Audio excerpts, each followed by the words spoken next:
আমার কাছে পার্সোনালি মনে হয় যে আল্লাহ উনার অস্তিত্বটাকে এমনভাবে ঢেকে রাখছে, মানে আমার কথা হইতেছে যে আমি আল্লাহকে কিভাবে আরো জোরালো ভাবে ফিল করব।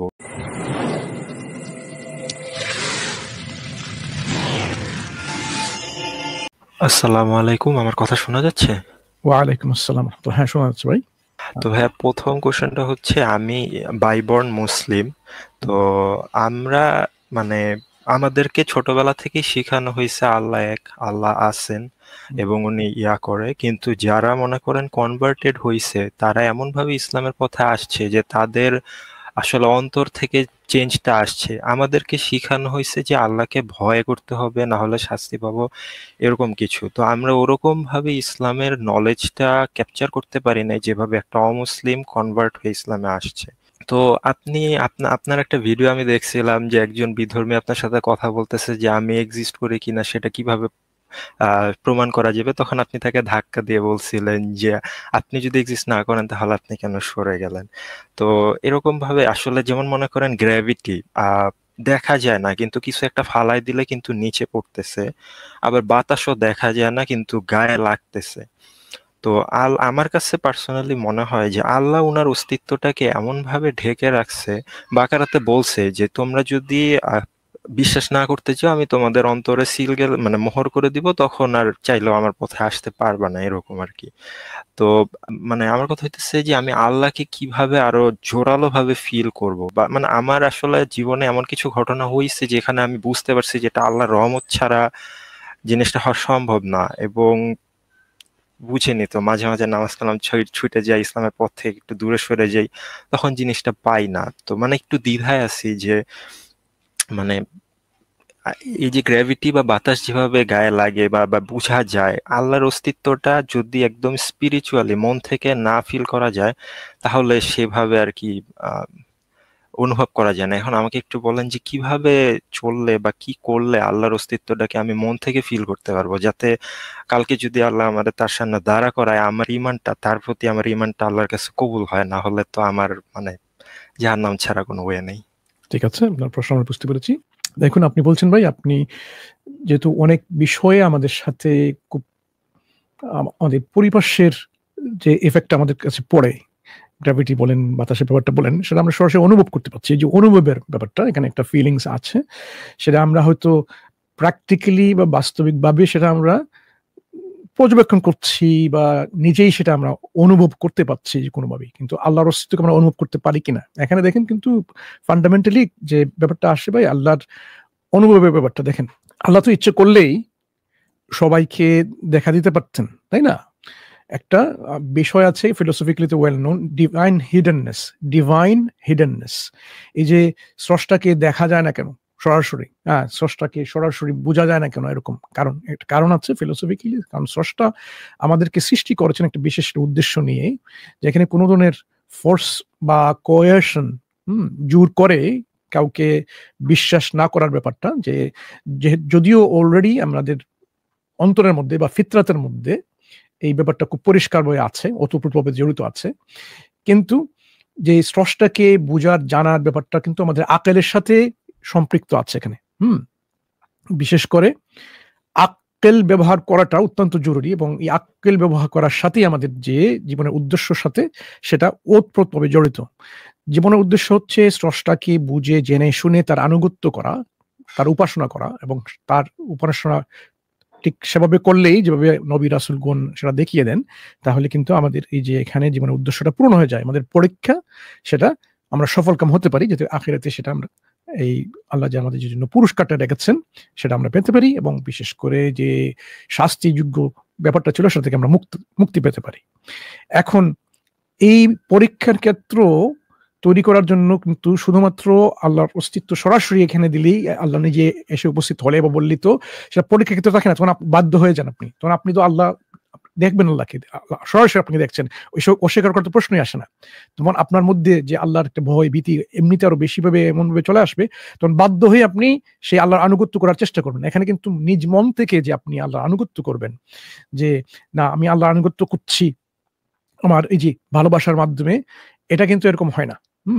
এটা বাধ্যবাধকতার মতো হয়ে যায়, যেমন ফোর্সলি আপনি কোয়ার্সড হয়ে আপনি কোন ধরনের ফ্রি উইল ইমপ্লিমেন্টেশন সেখানে হয় না আপনার। আপনার ইচ্ছা স্বাধীনতার যে বাস্তবায়নটা সেখানে হয় না। আপনার ইচ্ছা স্বাধীনতা মনে হয় এখানে কেড়ে নেওয়া হচ্ছে, কোনো স্বাধীনতা আপনার নেই এরকম। এই জন্য আল্লাহর যে অ্যাপারেন্ট তার যে ভিজিবিলিটি, তার দৃশ্যমান হওয়া, এটা কিন্তু এরকম করা হয়নি এরকম। মানুষকে সুযোগ দেওয়া হচ্ছে সে যেন আক্কেল বা বুদ্ধি বিবেক প্রজ্ঞা খাটিয়ে সে আল্লাহর শরণাপন্ন হতে পারে, এবং তার জন্য কিন্তু তাকে এত কষ্টের মধ্যে ফেলে দেওয়া হয়নি। হ্যাঁ, তার অন্তরের মধ্যে আগে বলেছি ফিতরাতের মধ্যে তো আছেই সেই ব্যাপারটা, কিন্তু সেই ফিতরাতকে সে তাকে জাগিয়ে নিতে হবে। এবং নবী রাসূলগণ যখন আসেন প্রমাণ নিয়ে, সেই প্রমাণটা তাকে বুঝতে হবে, জানতে হবে। এই প্রমাণ সাপেক্ষে তাকে সেই স্রষ্টার দিকে মনোনিবেশ করতে হবে, স্রষ্টার আনুগত্যের দিকে তাকে সেই দিকে তার যাত্রা শুরু করতে হবে।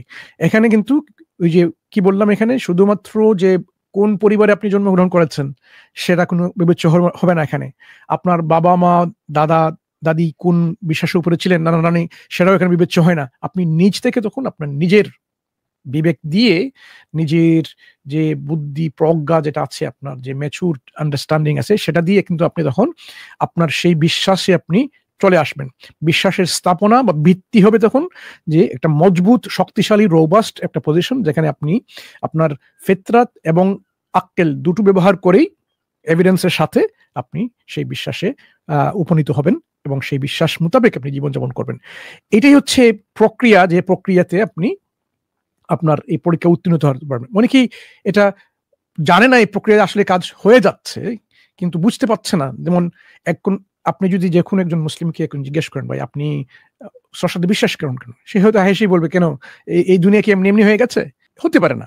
কিন্তু এই যে এখানে তার স্বাভাবিক একটা রেসপন্সটা, ওটা কিন্তু এখানে যুক্তি প্রবল, যুক্তিসম্মত এবং তো রবাস্ট যুক্তির উপরে সেটা দণ্ডায়মান, যেটা আপনি হয়তো বুঝতে পারছেন না। এমনি এমনি তো হতে পারে না, সে নিজে বুঝতে পারছে এমনি এমনি কিছু হতে পারে না। যেহেতু সবকিছু এখানে আছে, তার একটা শুরু আছে, তার একটা অরিজিনেটর আছে, এবং সেই অরিজিনেটরকেই সেই স্রষ্টা হিসেবে মানছে। যদিও সে হয়তো ফিলোসফিক্যাল কোনো টার্মিনোলজি বা জার্গন এখানে ব্যবহার করছে না, কিন্তু তার চিন্তাধারা কিন্তু সেই ফিলোসফিক্যাল আঙ্গিক থেকে আসছে, যদিও সে নিজে বুঝতে পারছে না। এই জন্য যে আমরা বলতে পারবো না একজন মানুষ যখন মুসলমান হচ্ছে সে ফিলোসফি যুক্তি সে পড়ছে না, পড়াশোনা করে নাই, কিন্তু তার বিশ্বাসটা আসলে অযৌক্তিক কিনা, এরকম না। সে হয়তো এরকম যে পুরো টার্মিনোলজি জার্গন ব্যবহার না করেই কিন্তু তার ঠিক সেই অবস্থান থেকেই তার বিশ্বাসটা মজবুত করছে। শুধুমাত্র ইমোশনাল ব্যাপার না। আমাদের মুসলিমরা কিন্তু শুধুমাত্র ইমোশনের ভিত্তিতে কিন্তু মুসলমান হননি, যদিও অনেকে মনে করেন সেটা এরকম, কিন্তু আসলে বাস্তবিকভাবে আপনি যদি জিজ্ঞেস করেন তাহলে, আচ্ছা এই পৃথিবী, এই বিশ্ব জগৎ এমনি এমনি হতে পারে না কেন, তখন দেখবেন তারা যুক্তির কথা তখন তারা বলা শুরু করবে যে এমনি এমনি কিভাবে হয়, এটা তো আমরা কি ম্যাজিকে বিশ্বাস করে নাকি? হ্যাঁ, একজন শুরু কর্নেওয়ালা বা একজন অরিজিনেটর, তার তো প্রয়োজন হবেই, যিনি আবশ্যকীয়ভাবে যার অবস্থান অপরিহার্য। তখন কিন্তু এইসব ব্যাপার চলে আসবে। এই জন্য আমরা বলছি যে ডিভাইন হেভেননেস বা ঐশ্বরীয় গোপনতা, আমাদের রহমান বলছেন এটার প্রতিশব্দ এরকম হতে পারে। কেন? যে এর কারণটাই হচ্ছে যাতে আমরা আমাদের এই যে বুদ্ধিমত্তা প্রজ্ঞা, আমাদের বিবেক, আমাদের ইন্টেলেক্ট, আমরা আক্কেল, হ্যাঁ আক্কেল আরবিতে বলে, ওরা যাতে ব্যবহার করতে পারি। ওইটা ব্যবহার করলে কি হবে, আমরা আমাদের এই পরীক্ষায় পুরোপুরিভাবে উত্তীর্ণ হয়ে যাবো ইনশাআল্লাহ। এখন আপনি যদি বলেন যে আমি স্পিরিচুয়ালি কানেক্টেড হতে পারছি না, স্পিরিচুয়াল কানেকশন কখন আসবে ভাই? যখন আমি আরো বেশি বেশি করে আল্লাহর উপরে আরো পড়াশোনা করব, আরো ধ্যানে নিমগ্ন হব, আরো জানবো। কোরআন যত বেশি অধ্যয়ন করবেন তখন আরো বেশি বেশি পরিষ্কার হয়ে যাবে, হ্যাঁ, স্রষ্টার যে নিয়ামতটা আমাদের কাছে। হ্যাঁ, আপনি এখানে এসেছেন নিশ্চয়ই, হয়তো আপনার দুপুরের খাবার হয়ে গেছে, লাঞ্চটা হয়ে গেছে, সকালের নাস্তাও নিশ্চয়ই করে ফেলেছেন, স্বাভাবিক আমরা অনুমান করতে পারি। এখন ওই যে খাবারটা ভাই, এটা তো আপনি নিজে তো তৈরি করেন নাই, আপনি তো এই গাছটা আপনি নিজে ক্রিয়েট করেন নাই, সেটা আগেই ছিল, উদ্ভিদ আগেই ছিল, ফলটা হয়তো আপনি নিয়েছেন যার থেকে আপনি হয়তো এই ধান ছাল বা আটা গম থেকে এরকম করে সেই বিষয়গুলো থেকে আপনি হয়তো ভাত খেয়েছেন বা রুটি খেয়েছেন, এরকম হতে পারে, তাই না? মাংস খেয়েছেন, মাছ খেয়েছেন, এগুলো তো আপনি তৈরি করেননি, এগুলো ছিল প্রকৃতিতে আপনার জন্য। কোথা থেকে এসেছে? এগুলো তো স্রষ্টা আপনার জন্য রেখে দিয়েছেন। এই যে আমাদেরকে আমাদের সাস্টেনেন্স জন্য যে ব্যবস্থা স্রষ্টা করেছেন, সেটা তো আমরা নিজে তৈরি করিনি, আমরা শুধু রূপান্তর করছি, আমরা সেটা সংগ্রহ করছি। হ্যাঁ, যেমন আপনি নদীতে গিয়ে বা বিলে গিয়ে আপনি পুকুরে আপনি যে অবস্থায় গেলেন, আপনি সেটা বাজারে গিয়ে মাছ ক্রয় করে নিয়ে আসছেন, তাই না? এই মাছটা তো ভাই আপনি তৈরি করেননি, আপনি সংগ্রহ করছেন কোনো না কোনো ভাবে। একটা জেলে হয়তো সেই মাছটা জাল দিয়ে মেরে নিয়ে এসে বাজারে বিক্রি করছে, সেটা আপনি সংগ্রহ করছেন, সেও সংগ্রহ করেছে, আপনিও সংগ্রহ করছেন। এই যে ব্যাপারগুলো আপনি যদি ভালোভাবে একটু চিন্তা করে দেখেন, এই নিয়ামতগুলা কিন্তু আল্লাহ আপনাকে দিয়ে গেছেন ইতিমধ্যে। তাহলে কেন আমরা সেটাকে কানেক্ট করছি না যে এগুলো তো আল্লাহর পক্ষ থেকে এগুলো এসেছে? এগুলো তো এমনি এমনি সৃষ্টি হয়নি। এই যে বাতাস, আপনি বাতাসের মাধ্যমে আপনি অক্সিজেন নিচ্ছেন, কার্বন ডাই অক্সাইড আপনি ফিরিয়ে দিচ্ছেন। আপনার মধ্যে যে প্রক্রিয়াটা যেটা কাজ করছে এখানে, আপনি শ্বাস প্রশ্বাসের মাধ্যমে আপনার লাংসে সে অক্সিজেন নিয়ে সে অক্সিজেন আদান প্রদান করছেন বাতাস থেকে। বাতাসের মধ্যে শুধু অক্সিজেন না, নাইট্রোজেন আছে, অক্সিজেন, অন্যান্য বিষয় আরো বায়ুর মধ্যে কম্পোজিশনটা আছে তো অবশ্যই, কিন্তু অক্সিজেনটা ব্যবহার করছেন। অক্সিজেন ব্যবহার করে আপনি এটিপি তৈরি করছেন, যারা এটিপি একটা শক্তির ইউনিট হিসেবে আপনার শরীরে কাজ করছে। এই যে মেকানিজমটা, সেটা আপনি তো তৈরি করেননি। এটা ইভলিউশন বলতে যারা বোঝায়, ইভলিউশনটা তৈরি করেনি। এই প্রক্রিয়া বা যে বিষয়বস্তু, যে যন্ত্র বা অঙ্গ প্রত্যঙ্গ আপনার শরীরের ভিতরে আছে, সেটা আপনি তৈরি করেন, আপনাকে তৈরি করে অলরেডি দেওয়া হয়েছে, আপনি সেটা ব্যবহার করছেন। এই যে কে তৈরি করলো, কে আপনাকে এরকম ব্যবহার করতে দিল, সেটা আপনি তো যদি আপনি ভালোভাবে চিন্তা করেন, তখন দেখবেন আপনি তো অলরেডি আপনি স্রষ্টা সম্পর্কে আপনি জ্ঞাত হচ্ছেন, যে তার আরো অনেক অনেক কাজগুলো সবগুলো তো স্রষ্টার কারণে হয়েছে। আপনার নিজের জীবন ব্যবস্থা থেকে শুরু করে সবকিছুই কিন্তু স্রষ্টার কারণেই হচ্ছে। এখন এই স্রষ্টাকে আমি যত বেশি আমি নিজ সম্পর্কে জানবো, যেমন আমি আমার নিজের জীবন সম্পর্কে যত বেশি জানবো, পরিবেশ সম্পর্কে যত বেশি বেশি জানবো, তখন আমি স্রষ্টার সেই পরিচয়টা, সেই যে তার ইন্ডিকেশনটা আমরা দেখে নেবো ওখানে, যে স্রষ্টার কারণেই কিন্তু সবগুলো এখানে আছে। তখন আমার মধ্যে এই যে অনুভূতি বা ভাবগত যে উপলব্ধি, সেটা চলে আসবে যে স্রষ্টাই তো আমাদের কাছে আমাদের জন্য সবকিছু করে রেখেছেন, এভাবে সুশৃঙ্খল ভাবে এমন ভাবে বিন্যসিত করেছেন, যার কারণে কিন্তু সবগুলো এরকম করে চলছে। এটা তো এলোপাতারি খামখেয়ালি ভাবে কোনো কিছু চলছে না, সবকিছু একটা নির্দিষ্ট নিয়ম অনুযায়ী চলছে। সেই নিয়মটা উনি তৈরি করেছেন। এইভাবে যদি আপনি চিন্তা করেন, তাহলে স্রষ্টার যে চিহ্ন, স্রষ্টার যে প্রমাণের চিহ্ন আপনার আশেপাশে, আপনার নিজের মধ্যে আপনি সবসময় দেখতে পাবেন। কিন্তু আমরা হয়তো সেদিকে এরভাবে চিন্তা করি না, যার কারণে কিন্তু সেই চিহ্নটা আমরা দেখতে পারি না। এইভাবে যদি আপনি চিন্তা করেন এবং দেখেন, ওই আপনার সামনে কোরআন আপনি যখন পড়বেন, আল কোরআন পড়ার পরে আপনি সাথে সাথে কিন্তু স্রষ্টার যে নিয়ামতগুলো তো দেখবেনই। স্রষ্টা আপনার সঙ্গে যেমন আপনার কথোপকথন করছেন, এরকম আপনার ব্যাপারে বলছেন, আপনার যে বিষয়গুলো প্রয়োজন আছে, আপনার সমস্যাগুলো কি সমাধান হতে পারে, সেগুলো স্রষ্টা বলে দিচ্ছেন কোরআনের মাধ্যমে। তাহলে স্রষ্টার সাথে এই যে কানেকশনটা কিন্তু পেয়ে যাচ্ছেন। কানেকশনটা তৈরি করতে হয়, এমনি এমনি উপলব্ধি না করলে কিন্তু কানেকশনটা কিভাবে তৈরি করতে হয় আমাদেরকে জানতে হবে। একজন মানুষকে রাস্তাঘাটে দিয়ে আপনি যখন দেখতে পান, ওনাকে তো আপনি ভাই আপনার বন্ধুর মতো আপনি হয়তো ভালোবাসেন না, আপনার বাবা মা আপনার তাদের মতো হয়তো ভালোবাসেন না, তাই না? রাস্তার মধ্যে যে লোকটা হেঁটে যাচ্ছে, কিন্তু কেন হচ্ছে যে উনি অবশ্যই একজন মানুষ, আপনার মাও একজন মানুষ, কিন্তু এই যে মাতৃ ভালোবাসা যেরকম, সেরকম ভালোবাসা আপনি ইমিডিয়েটলি কানেক্ট হতে পারছেন না। কেন? কারণ উনাকে আপনি জানেন না। যদি উনাকে জানতেন, জানার চেষ্টা করতেন, তখন হয়তো যত বেশি আপনি জানবেন, এই আমাদের জ্ঞান যত আরো বেশি বেশি উনার সম্পর্কে আমরা জানতে পারবো, তার সাথে আমাদের কানেকশনটা আরো বেড়ে যাবে। এটাই হচ্ছে আমাদের উপলব্ধির যে মাত্রা কিভাবে বাড়ানো যায় সেই পদ্ধতি। ঠিক তেমনি স্রষ্টার সঙ্গে আপনার কানেকশনটা বাড়ানোর জন্য স্রষ্টার উপরে আপনাকে জানতে হবে স্রষ্টা আমাদের জন্য কি করেছেন, কি করছেন, কি করেছেন। হ্যাঁ, আমাদেরকে হেদায়েত দিয়ে আমাদেরকে কিভাবে আমাদেরকে বিপদ এর পথ থেকে সরে নিয়ে আসছেন, দুজক থেকে মুক্ত করার জন্য কতগুলো কিভাবে আমাদেরকে পথ দেখিয়েছেন বা দেখাচ্ছেন। যত বেশি বেশি করে আপনি সেটা জানবেন, ততই স্রষ্টার সঙ্গে আপনার সেই কানেকশনটা, সম্পর্কটা আরো দৃঢ় হবে এবং হতেই থাকবে। এটাই হচ্ছে আমাদের কানেকশন।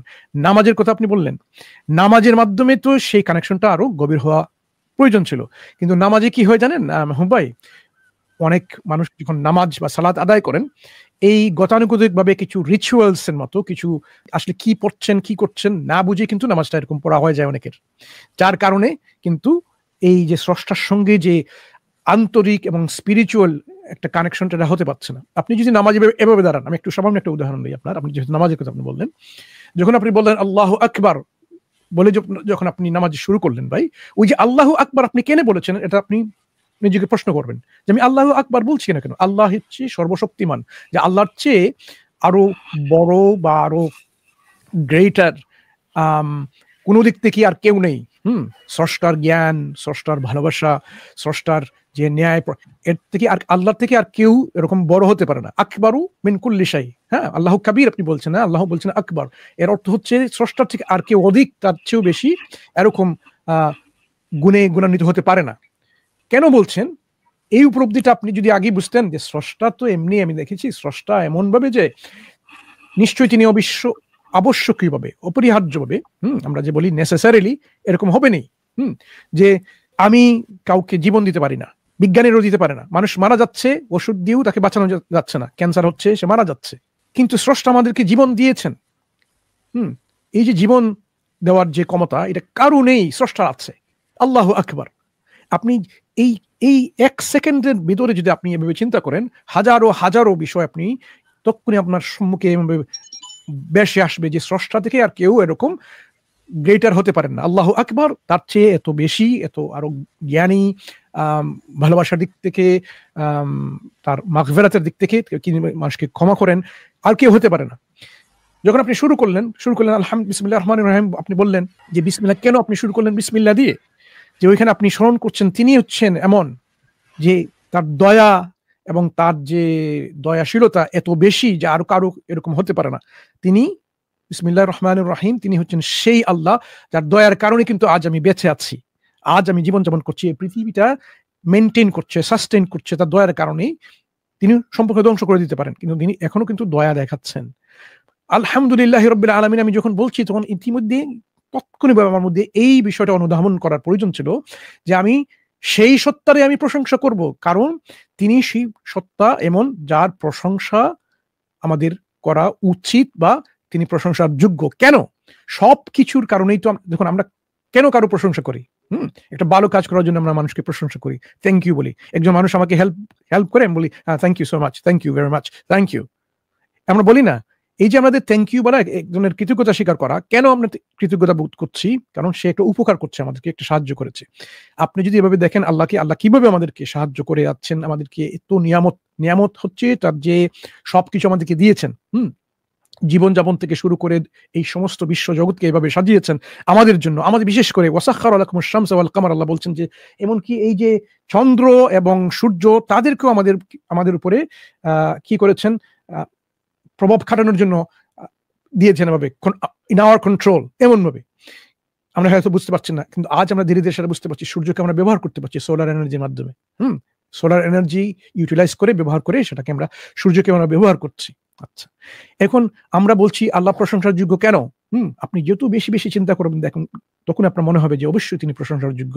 আপনার জীবন থেকে শুরু করে আপনার প্রতিটি সাস্টেনেন্স, প্রতি মুহূর্তে আপনি শ্বাস প্রশ্বাস নিচ্ছেন, সেই শ্বাস প্রশ্বাসের মাধ্যমে আপনি আপনার এই যে জীবনের চক্রটা আমার চলছে, আপনার অন্তর্নিহিত যে রাসায়নিক বিক্রিয়া এগুলো হচ্ছে, সবকিছু তো আল্লাহর কারণেই হচ্ছে। তিনি সেটা বাস্তবায়ন করছেন, মেনটেন করছেন, সাস্টেইন করছেন। কেন করব না? সেই প্রশংসার যোগ্য, এবং সেই প্রশংসা সবচেয়ে অধিক হবে অন্য সবার কাছ থেকে। এই যে আমাদের কৃতজ্ঞতা বোধ, একজন মানুষ যদি সে অ্যাক্সিডেন্ট করে হাসপাতালে যায়, তখন ওই হাসপাতালে যখন সে গেল, কেউ যদি তখন তাকে রক্ত দেয়, তার কিডনি চলে গেছে, তাকে কিডনিও দেয়, নিজের কিডনি থেকে সে বলে আমার কিডনিটা নিয়ে যাও, তাকে বাঁচিয়ে দাও, প্রতিস্থাপন করে দাও আমার কিডনিটা নিয়ে। আপনি এই অবস্থায়, এই রুগীটা হলে কি করবেন? যখন আপনি আপনার জাগ্রত অবস্থায় চলে আসবে, আপনার সেন্সে ফিরে আসবেন, আপনি তাকে ওকে ধন্যবাদ দিবেন যে আপনি আমাকে জীবন বাঁচিয়েছেন ভাই, আপনি আমাকে রক্ত দিয়েছেন, আমাকে কিডনি দিয়েছেন, আমাকে জীবন বাঁচিয়েছেন। এই যে ন্যাচারাল একটা ব্যাপারটা, যখন আপনি বলবেন না যে আপনি নিশ্চয়ই টাকার জন্য এরকম করেছেন, এটা বলবেন না। সব স্বাভাবিকভাবে, স্বভাবগতভাবে কিন্তু আপনি তাকে কৃতজ্ঞতা তার উপর পোষণ করবেন, বলবেন থ্যাংক ইউ, আপনাকে অনেক ধন্যবাদ, অনেক মোবারকবাদ, আপনি আমাকে জীবন বাঁচিয়েছেন। এই যে ন্যাচারাল একটা রিয়াকশন, এই রিয়াকশনটাই তো আমাদের স্রষ্টার উপরে হওয়া উচিত, যে আমরা স্রষ্টার উপরে কৃতজ্ঞতা বোধ করবো, এরকম যিনি সব কিছু আমাদের করেছেন। আমাদেরকে একটা কিডনি দেন নাই ভাই, দুটো কিডনি দিয়েছেন, আমাদেরকে রক্তের পুরো মেকানিজমটা দিয়েছেন, কিভাবে রক্ত সঞ্চালন হতে পারে এই হৃৎপিণ্ডর মাধ্যমে, আমাদের হার্টের মাধ্যমে, কিভাবে ওই যে ধমনী শিরার মাধ্যমে রক্তগুলো আমাদের আশেপাশে সব জায়গায় চলে যেতে পারে শরীরের মাধ্যমে, যাতে এই এনার্জিটা তখন একটা এক্সচেঞ্জ হতে পারে আর্টারি এবং ক্যাপিলারির মাধ্যমে। আচ্ছা, এই যে আমার একটা অনুধাবন বা বোধগম্যতা এখানে কেন আসছে, যেটা ন্যাচারাল রেসপন্স হবে, আমার যে স্বাভাবিক স্বতঃস্ফূর্ত একটা রেসপন্স চলে আসবে যে উনি প্রশংসার যোগ্য। কিন্তু যেহেতু আমরা মেকানিক্যালি আমরা পড়ে যাচ্ছি, কোনো কিছু বুঝি না, কি পড়ছি তাও বুঝছি না, হ্যাঁ, বোঝার চেষ্টা করছি না, গিয়েই আবার রুকুতে যাচ্ছি, রুকুতে কেন গেলাম, কেন যাচ্ছি রুকুতে, ওই রুকুতে গিয়ে ওই রুকুতে গিয়ে আমি কি করলাম, আমি যে এখানে আমার আনুগত্যের আরেকটা দিক প্রকাশ করলাম যে আমি মাথা অবনত করছি। মানুষের মাথা দেখেন, সে কিন্তু এরকম মাথা নত করতে চায় না। কেন নত করতে চায় না? কারণ সে কিন্তু নিজেকে মনে করে তার যে একটা অহংকার, তার যে সেলফ এগো কিন্তু এই মাথা উঁচু রাখার মতোই এরকম। এই জন্য দেখবেন এই বিভিন্ন দেশে ঐতিহাসিকভাবে রাজাদের কাছে বা এরকম কাছে সবাই কিন্তু প্রজারা মাথা নত করে, তার আনুগত্য প্রকাশ করে, তার নিজের অহংকার ইগোকে সে একে বলে যে না আমি আপনার আনুগত্য করব। কেন মাথা নত করে? এই মাথা নত করা কিন্তু এত সহজ ব্যাপার না। আজকে এই সময়ে নাস্তিকরা মাথা নত করতে চায় না। কেন চায় না? কারণ নিজের অহংকারের কারণে। সে বলে কেন আমি স্রষ্টা তো নেই, কেন আমি স্রষ্টার কাছে যে নেই আমি মাথা নত করব, আমি হচ্ছি আমার নিজের জীবনের পরিচালক। এরকম এই জন্য এই সালাতের মাধ্যমে যখন আমি প্রতি মুহূর্তে কি করছি, আমাদের রিচুয়ালিস্টিক যে অ্যাক্ট, আমি নামাজে কি বলছি, কেন আমি সেজদা করছি, এগুলো যদি আমি না বুঝি তখন কিন্তু আমার স্পিরিচুয়াল কানেকশনটা হয় না। যখনই এই কানেকশনটা চলে আসবে ভাই, তখন আপনি বুঝতে পারবেন ধীরে ধীরে যে স্রষ্টা আসলে তার যে প্রতিটি মুহূর্তে আমাদের জীবনের পরিপার্শ্বে তার যে চিহ্ন, তার যে প্রমাণ আপনার সামনে উদ্ভাসিত হয়ে যাবে। এইভাবে কানেকশনটা আমাদের করা উচিত, যে কানেকশনের মাধ্যমে আমরা কি করতে পারবো, স্রষ্টাকে যদিও আমরা না সচক্ষে দেখি, তার যে উপস্থিতি আমাদের সামনে প্রকাশ্যভাবে দিবালোকের মতো স্পষ্ট হয়ে যাবে। এটাই হচ্ছে আমাদের মুমিনদের যে কাজটা, যে কাজটা আমাদেরকে মুহসিনের দিকে নিয়ে যায়, যে আমি যদি নিজেও স্রষ্টাকে না দেখি এরকম, কিন্তু স্রষ্টা আমাকে যিনি দেখছেন সেই অনুভবটা করা, সেই ফিলিংসটা নিয়ে আসা। এভাবে যদি আপনি করেন তাহলে এই যে স্পিরিচুয়াল কানেকশনটা আমরা চলে আসবে। আপনার সব কথাই আমার কাছে যুক্তিযুক্ত মনে হইছে। আমি নিজে আরেকটা ব্যাপারে বলতে চাই, আপনি যেমন বললেন যে আল্লাহর ব্যাপারে আরো দিন এলেম অর্জন করতে হবে, তাহলে আমাদের তার প্রতি ওই অনুভবটা আসবে। তো আমি এটা শুরু করার জন্য, মানে নিজে থেকে শুরু করার জন্য, সাধারণ যে কোয়েশ্চেনটা আসে, মানুষের ব্রেন যেরকম চিন্তা করে যে কোনো কিছু শুরু বা শেষ আছে, স্বাভাবিকভাবেই ছোটবেলায় আমরা অনেকেই জিজ্ঞেস করছি তাহলে আল্লাহর শুরু কোথায়। যে হয়তো আল্লাহ আম ছিল আগে থেকেই, উনি ইভলভ হয়ে পরিবর্তন, যেরকম বিবর্তনের কথা বলে, তো বিবর্তন হয় হয়তো উনি এরকম একটা সুপিরিয়র বিং হয়েছে। তো আমি এটাতে আমি কখনোই আল্লাহ যে নাই এটা বিশ্বাস করি না। আল্লাহর অস্তিত্বতে আমি সবসময় বিশ্বাসী ছিলাম, কিন্তু হয় আমার ভিতরে একটা ভ্রান্ত ধারণা ছিল। পরে সূরা ইখলাস দিয়ে এবং অন্যান্য কোরআন শরীফের আরো এক্সাম্পল দিয়ে বুঝছি যে আমি আসলে যেটা ধারণা করছিলাম সেটা ভুল। তো এমন কি হইতে পারে যে আমার ওইরকম চিন্তাধারার কারণে আমার একটা শিরিক হয়ে গেছে, এবং যে কারণে আল্লাহ আর কি মানে আমাকে কবুল করতেছে না? মানে এটা আমার সেকেন্ড কোশ্চেন না, কিন্তু এটা একটা ফলো আপ কোশ্চেন। ঠিক আছে, মুফতি সাহেব উত্তর দেবেন ইনশাআল্লাহ, আপনি যদি চান মুফতি সাহেব।